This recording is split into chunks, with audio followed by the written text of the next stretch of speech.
after 12 years, Netanyahu's run as Israel Prime Minister comes to an end. Naftali Bennett is now sworn in as Israel's new Prime Minister. But who is Netanyahu's new successor? Bennett is a military man who prefers the comforts of civilian urban life. He is a religious Jew who made millions in the mostly secular high-tech sector. Bennett represents the third generation of Israeli leaders and is opposed to Palestinian independence.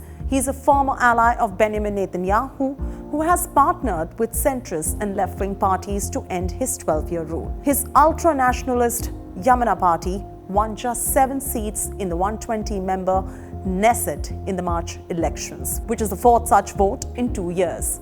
But by refusing to commit to Netanyahu or his opponents, Bennett positioned himself as the kingmaker. Even after one member of his religious nationalist party abandoned him to protest the new coalition deal, he ended up with the crown. He briefly served as the head of the West Bank Settlers Council, Yesha, before entering the Knesset in 2013. Bennett later served as Cabinet Minister of Diaspora Affairs, Education and Defense in various Benjamin Netanyahu-led governments.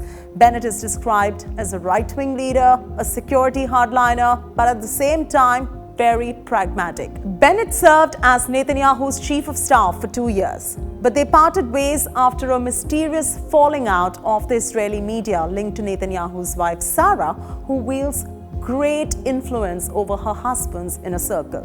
Bennett campaigned as a right-wing stalwart ahead of the March elections. He signed a pledge on national TV saying he would never allow centrists and Netanyahu's main rival, Yair Lapid, to become the prime minister.